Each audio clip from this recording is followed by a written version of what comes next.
Hello friends, आप सभी कैसे हैं? मैं उम्मीद करता हूँ सभी ठीक होंगे। यहाँ फ्रेंड्स हम डिस्कस करने वाले एक इंपॉर्टेंट टॉपिक के बारे में। इसका टाइटल है कर्ल सर्विस। बिल्कुल फ्रेंड्स, अभी तक हमने काफ़ी कुछ कंप्लीट कर लिया है, साथ ही साथ पिछले टॉपिक्स पे हमने कवर किया है all about the concept of helpers.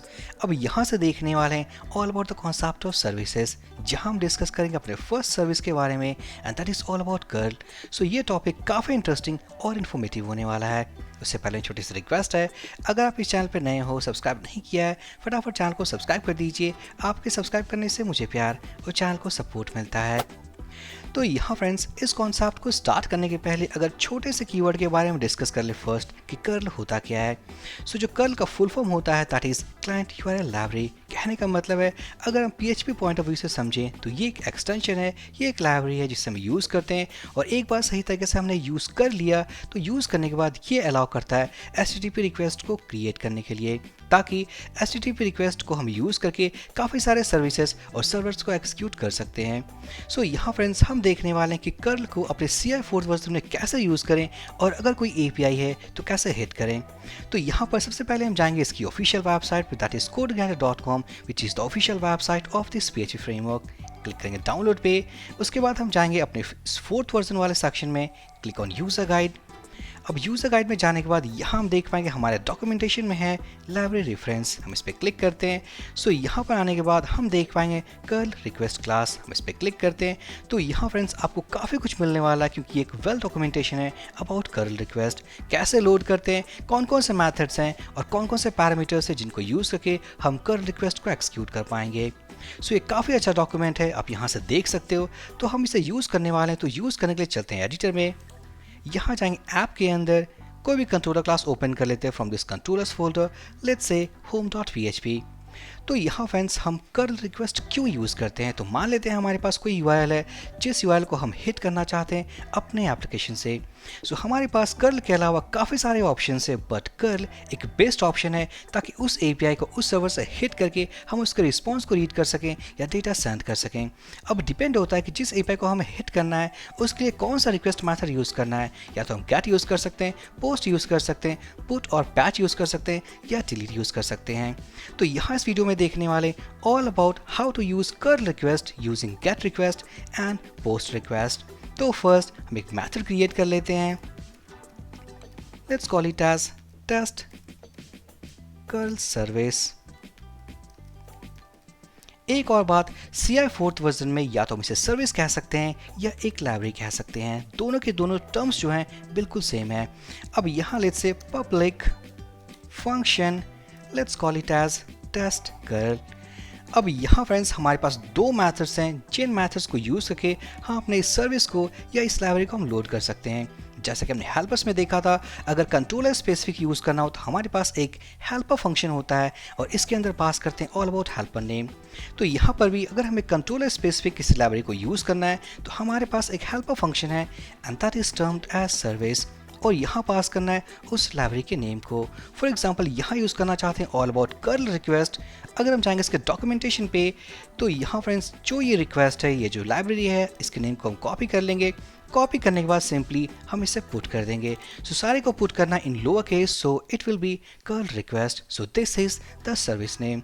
तो सिंपली ये है हमारा मेथड नंबर 1, जिसे हमने टाइप करके हमने लोड कर दिया है अपने इस मेथड के अंदर। तो सक्सेसफुली अब क्या कर सकते हैं, इस कर्ल रिक्वेस्ट के सर्विस को हम इस होम कंट्रोलर के इस मेथड के अंदर यूज़ कर सकते हैं। बट मान लेते हैं हमारे पास काफ़ी सारे कंट्रोलर्स और यहाँ यूज़ करना चाहते हैं ऑल अबाउट दिस सर्विस, तो कैसे करें। तो सिंपली हम जाएंगे इसके पेरेंट कंट्रोलर में, दैट इज़ बेस कंट्रोलर। यहाँ आने के बाद हम जाएंगे इस इनिट कंट्रोलर वाले मेथड में, जो कि एक कंस्ट्रक्ट मेथड है हमारे इस पेरेंट कंट्रोलर क्लास का। तो यहाँ देख पाएंगे हमारे पास बिल्कुल एक कमेंटेड लाइन है, that is preload any models libraries etc here. यहाँ कैसे लोड कर पाएंगे, इसने एग्जाम्पल भी दिया हुआ। अगर सेशन मीन सेशन लाइब्रेरी को यूज़ करना हो, so this is the syntax how to load any library और service inside this base controller. तो यहाँ फॉर एग्जाम्पल हम यूज़ करना चाहते हैं कर्ल रिक्वेस्ट, तो हम यहाँ जाने वाले हैं। यहाँ जाने के बाद सबसे पहले हम एक वेरिएबल डिफाइन करेंगे ऊपर में, so let's call it as protected, let's say curl here simply, या क्लाइंट कह सकते हैं क्लाइंट। उसके बाद हम जाएंगे इनिट कंट्रोलर मेथड के अंदर, और यहाँ होने वाला है दिस क्लाइंट, जो वेरिएबल ने डिफाइन किया था, equals to /config /services scope resolution operator और हम कॉल करेंगे curl request. So this is the service name. या तो हम ऐसे लोड कर सकते हैं, this is the best way अगर आपको यूज़ करना हो इस सर्विस को काफ़ी सारे कंट्रोलर्स में, या फ्रेंड्स अगर आपको कंट्रोलर स्पेसिफिक यूज़ करना हो तो सिंपली आपको इसके नेम को कॉपी करना है, यहाँ जाना है home.php में और सिंपली सर्विस हेल्पर फंक्शन को कॉल करके इसके अंदर। यहाँ फ्रेंड्स एक और बात, ये जो सिंटैक्स जो आपने यूज़ किया इनसाइड दिस बेस कंट्रोलर, ये सिंटैक्स केवल इसी कंट्रोलर क्लास के लिए नहीं है। अगर आप इस सिंटैक्स को यूज़ करना चाहते हो अपने इस home.php के अंदर तो सिंपली आप उसे भी यूज़ कर सकते हो। तो जैसे कैसे यूज़ करेंगे तो सिंपली यहाँ पर होने वाला है क्लाइंट एक वेरिएबल, सो /config, उसके बाद सर्विसेज, उसके बाद scope resolution operator and curl request. So simply अब यहाँ पर हमारे पास एक ऑब्जेक्ट है इस लाइब्रेरी का जिसके थ्रू हम इनके मेथड्स को कॉल कर सकते हैं और सिंपली अपने कर्ल रिक्वेस्ट के प्रोसेस को कंप्लीट कर सकते हैं। सो यहाँ पर ये थोड़ा कॉम्प्लेक्स सिंटैक्स है तो सिंपली हम यूज़ करने वाले हैं service helper function and inside here we have to call curl request और उसे हम स्टोर कर देंगे अपने इस वेरिएबल के अंदर। अब यहाँ फ्रेंड्स हम देखने वाले अपना first example that how to hit an API to get all the data. कहने का मतलब है हमारे पास एक एपीआई यूआरएल होने वाला है और यहाँ यूज़ करें curl request using get request type to get all the data. तो चलेंगे ब्राउज़र पे, यहाँ टाइप करेंगे फेक जेसन रेस्ट एपीआई। तो यहाँ हमारे पास एक लिंक है दैट इज jasonplaceholder.typicode.com। हम इस पर क्लिक करते हैं तो क्लिक करने के बाद यहाँ हमारे पास एक डॉक्यूमेंटेशन आने वाला है, काफ़ी सारे रिक्वेस्ट मैथड्स होने वाले हैं और उनका सारा प्रोसेस हमारे इसी डॉक्यूमेंटेशन में है। स्क्रॉल करेंगे, स्क्रॉल करने के बाद हम देख सकते हैं हमारे पास रिसोर्सेज वाले सेक्शन है, राउट्स वाले सेक्शन है। तो फर्स्ट हम देखना चाहेंगे all about get request type. तो यहाँ क्लिक करते हैं about this get method, click करेंगे तो यहाँ हमारे पास एक यूआरएल है जिस यूआरएल को अगर हमने हिट किया तो हिट करने के बाद हम सारे डेटा को फैच कर सकते हैं। तो सिंपली हम इसे कॉपी कर लेंगे, this is all about API URL, copy कर लेते हैं, अपने एडिटर में जाएंगे और यहाँ पर हम यूज़ करने वाले हैं क्लाइंट। उसके बाद हम कॉल करेंगे रिक्वेस्ट मैथड और यहाँ फर्स्ट पैरामीटर पास करना है that is all about request method type. तो यहाँ पर जिस एपीआई को हिट करने वाले हैं that will be from get request type और second parameter this is all about our API URL. अब यहाँ मान लेते हैं कुछ एडिशनल हेडर्स अगर पास करने हो इस एपीआई को कॉल करने वक्त, तो यहाँ फ्रेंड्स इस थर्ड पैरामीटर में इनसाइड दिस एरे हम सारे हेडर्स को इस की के अंदर कॉल हेडर्स, इस की के अंदर हम स्पेसिफाई कर सकते हैं। फॉर एग्जांपल अगर हमारे पास कोई हेडर है दैट इज एक्सेप्ट के नाम से, तो ये हो सकता है समथिंग कॉल application/json। बट यहाँ पर मैं इस एपीआई को कॉल करने वाला हूँ विदाउट एनी हेडर। हम इसे रिमूव कर देंगे, सेव कर देते हैं।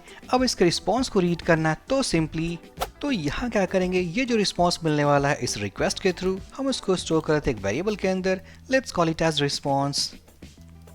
और यहाँ पर अगर हम इसे प्रिंट कर लें echo pre tag, let's say print r और यहाँ होने वाला let's call it as response. साथ ही साथ एक एपीआई क्रिएट कर लेते हैं तो हम ओपन करने वाले हैं routes.php, यहाँ जाएंगे let's say test curl request. उसके बाद यहाँ क्रिएट करेंगे सो राउट्स ऑब्जेक्ट, हम कॉल कर लेंगे गेट मैथड और यहाँ होने वाला लेट्स से गेट पोस्ट के नाम से हमारा यूआरएल और यहाँ हम कॉल करेंगे ऑल अबाउट होम कंट्रोलर और उसके अंदर से कॉल करेंगे index method. I think not index method, this time we have test curl method. हम इसे पेस्ट कर देंगे, पेस्ट करने के बाद इसे कॉपी कर लेते हैं, डेवलपमेंट सर्वर चेक करते हैं जो कि ऑलरेडी स्टार्टेड है। ब्राउजर पे जाएंगे, after this landing page /get-post। तो यहाँ पर हम देख पाएंगे एपीआई हिट हमने एग्जीक्यूट कर दिया है। साथ ही साथ हमारे पास एक रिस्पॉन्स ऑब्जेक्ट है, हम देख पाएंगे इसके अंदर हमारे पास काफ़ी सारे पैरामीटर्स है, इवन हमारे पास यहाँ वैल्यूज़ भी हैं। देख पाएंगे इस बॉडी के अंदर हमारे पास वो सारे हैं that is array of object और ये वही एरे ऑफ ऑब्जेक्ट है जो हमने देखा है यहाँ एपीआई को कॉल करते वक्त। तो सिंपली अब हम क्या करने वाले, ये जो वैल्यूज़ हैं हमारे बॉडी के अंदर उनको रीड करेंगे और देखेंगे कि अगर हमें एक एक वैल्यू को रीड करना हो तो किस तरीके से कर सकते हैं। तो सिंपली चलते हैं एडिटर में, यहाँ जाएंगे अपने इस home.php के अंदर। तो यहाँ फ्रेंड्स फर्स्ट ऑफ ऑल ये जो फॉर्मेट है हमारे पास this is in response object. तो मान लेते हैं इस बॉडी की वैल्यूज़ को रीड करना हो केवल बॉडी की वैल्यू को, तो कैसे करेंगे, तो उसके लिए अगर हम कहें पोस्ट इक्वल टू, तो ये होने वाला है रिस्पॉन्स और हम कॉल करेंगे गेट बॉडी मैथड। तो ये जो रिस्पॉन्स है ये क्या है, ये एक रिस्पॉन्स ऑब्जेक्ट है। इस ऑब्जेक्ट से हमने कॉल किया गेट बॉडी मेथड और इसे कॉल करते ही हमारे पास जितने वैल्यूज हैं इस बॉडी के अंदर वो सारे रिटर्न होने वाले हैं। तो सिंपली अगर इतना कुछ करने के बाद अगर हम कॉपी करके वापस से प्रिंट करें वैल्यूज को, दिस टाइम अगर मैं इनको अनकमेंट करूं, अनकमेंट करने के बाद हम इस पोस्ट को प्रिंट करने वाले हैं। So print our post, duplicate tab open कर लेते हैं। तो यहाँ हम देख पाएंगे we have now all the post inside this object. So this is array of object और ये जेसन फॉर्मेट में है। अगर इसे एरे फॉर्मेट में कहना है, मीन्स करना है अपने PHP के तरीके से, तो कैसे करेंगे? तो सिंपली हम क्या करने वाले हैं, इसे कट कर लेते हैं या यहीं पे जाएंगे हम इसे कट कर लेंगे, जेसन डिकोड करेंगे। जेसन डिकोड के बाद ये हमारा जेसन रिस्पॉन्स, हम इसे सेव करने के बाद अगर रिलोड करते हैं, now we will get PHP standard object. हम देख पाएंगे अब इस ऑब्जेक्ट को भी एरे में कन्वर्ट करना है। तो सिंपली इस जेसन डिकोड फंक्शन के हम सेकंड पैरामीटर को यूज़ करेंगे and with true value pass करने के बाद अगर रिलोड करें तो हम देख पाएंगे एरे ऑफ एरेज। तो सक्सेसफुली फ्रेंड यहाँ हमने कंप्लीट कर लिया all about curl request of gate request type with this API call. अगर हर वैल्यू को रीड करना हो तो सिंपली ये काफ़ी सिंपल है, हम यूज़ करेंगे फॉर ईच लूप और हर वैल्यू को रीड कर सकते हैं। यहाँ तक कि यहाँ देख पाएंगे हमारे पास बॉडी है, उसके बाद अगर स्क्रॉल करें तो हमारे पास दूसरे अदर पैरामीटर्स भी हैं। तो यहाँ हमारे पास एक स्टेटस कोड भी है, देख पाएंगे रीज़न भी है जो कि ब्लैंक है। अगर इस स्टेटस कोड को रीड करना है तो कैसे करेंगे?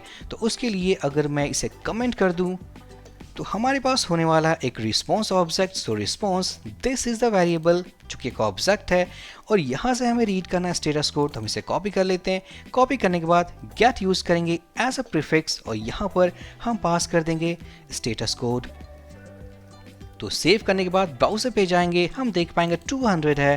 रिलोड करते हैं तो रिलोड करने के बाद हम देख पाएंगे 200 इज द स्टेटस कोड। तो successfully this is all about to call an API using get request type. अब यही देखेंगे कि अगर हम इसी कॉन्सेप्ट को अचीव करना चाहते हैं यूजिंग पोस्ट रिक्वेस्ट टाइप तो कैसे करेंगे? सो सिंपल सा कॉन्सेप्ट है, हम गेट रिक्वेस्ट कब यूज़ करते हैं? गेट रिक्वेस्ट हम तब यूज़ करते हैं जहाँ हमें वैल्यूज़ को रीड करना हो फ्रॉम एनी सर्वर और यहाँ पर इस वाले सर्वर से वाया दिस API कॉल हमने डेटा को रीड किया है और प्रिंट किया है अपने इस एप्लीकेशन के अंदर। अब यहाँ फ्रेंड्स हम देखने वाले हैं और about the concept of post request type. So post request type हम तब यूज़ करते हैं जहाँ पर अपने इस एप्लीकेशन से डेटा को सेंड करना हो अपने इस वाले सर्वर पे टू सेव दोज डेटा। तो सेव करने के लिए हम यूज़ करते हैं पोस्ट रिक्वेस्ट टाइप। नाम से बिल्कुल क्लियर है, डेटा को हम पोस्ट करने वाले हैं। तो यहाँ पर इस कॉन्सेप्ट को अचीव करने के लिए फर्स्ट ऑफ ऑल हम इसे रिमूव कर देंगे। हम यूज़ करेंगे इस क्लाइंट वेरिएबल को और यूज़ करेंगे रिक्वेस्ट मैथड। फर्स्ट पास करना है request method type, so it will be post. Second पास करना है ऑल अबाउट API URL। तो यहाँ जाएंगे इसके डॉक्यूमेंटेशन पे, तो यहाँ देख पाएंगे अगर हम इसी URL को हिट करें that is all about forward post using post request type, तो सक्सेसफुल तरीके से हम एक रिसोर्स को क्रिएट कर पाएंगे। अगर मैं इसे ही ओपन कर लूँ, ओपन करने के बाद इसे हम कॉपी कर लेते हैं, सेम ये API URL but this time will hit using post request type. अब यहाँ पर इस API को हिट करने वक्त हमें कुछ पैरामीटर्स पास करने हैं जैसे कि user ID, title and body. अब पैरामीटर्स कैसे सेंड करेंगे? तो पैरामीटर्स के लिए यहाँ जाएंगे, यहाँ फ्रेंड्स हम एक एरे क्रिएट करेंगे और यहाँ पर हम पास करने वाले हैं ऑल अबाउट फॉर्म डेटा। यहाँ पर फॉर्म डेटा सेंड करने के हमारे पास काफ़ी तरीके हैं। हम पास कर सकते हैं या तो एरे फॉर्मेट में लाइक की वैल्यू पेयर्स, या पास कर सकते हैं एक क्वेरी स्ट्रिंग बनाकर जैसे कि होते हैं हमारे URLs में। तो यहाँ मैं सिंपली यूज़ करने वाला हूँ as a string value means all about our query string parameters. तो यहाँ यूज़ करूँगा फर्स्ट HTTP बिल्ड क्वेरी एक PHP फंक्शन और यहाँ पास करेंगे एरे और इस एरे के अंदर हमारे होने वाले वैल्यूज़। तो जैसे कि जो फर्स्ट वैल्यू हमें चाहिए that is user ID, next value will be called ID, then होने वाला है title and finally I think we have called body. हम इसे कॉपी कर लेते हैं और पुट कर देंगे। सो फटाफट कुछ वैल्यूज़ को फिल कर देते हैं जैसे कि user ID let's say 102, ID let's say 1000, title it will be let's say sample title और यहाँ होने वाला है बॉडी, सो सैम्पल बॉडी। अब यहाँ फ्रेंड्स हम क्या करने की कोशिश करें तो बेसिकली इस API को हम हिट करने वाले हैं यूजिंग पोस्ट रिक्वेस्ट टाइप, ताकि पोस्ट रिक्वेस्ट के थ्रू इस API को हिट करके इस डेटा को सेंड करके हम सेव कर पाएँ। अब सक्सेसफुली अगर हम इसे स्टोर कर दें एक रिस्पॉन्स ऑब्जेक्ट को इनसाइड दिस वेरिएबल और यहाँ पर अगर हम इसे प्रिंट कर लें थोड़ा फॉर्मेट कर लेते हैं। अब अगर यहाँ इसे हम प्रिंट कर लें, सो echo pre tag print r and this is all about response object. Save होने के बाद सेम यूआरएल को हम हिट करेंगे। चलते हैं लैंडिंग पेज पे, same URL but this time we are using post request type. Hit करेंगे तो इन रिस्पॉन्स हमें मिलने वाला है एक कंप्लीट ऑब्जेक्ट हम देख पाएंगे and here we have all the data. अगर हम यहाँ यूज़ करें गेट बॉडी, अब यहाँ पर सेव करने के बाद चलते हैं ब्राउज़र में, रिलोड करेंगे। रिलोड करने के बाद हम देख सकते हैं सारे के सारे बॉडी पैरामीटर्स जो हमने सेव किया था via this API using post request type. तो सक्सेसफुली यहाँ हमने देखा all about the use of curl service inside this CI 4th version application. So friends, I hope ये वीडियो काफ़ी इंटरेस्टिंग और इन्फॉर्मेटिव था। सो प्लीज़ लाइक करें, comment करें, चैनल को सब्सक्राइब करें। हम मिलते हैं किसी और अमेजिंग वीडियो में। So for this video session guys, thank you for watching and have a great day.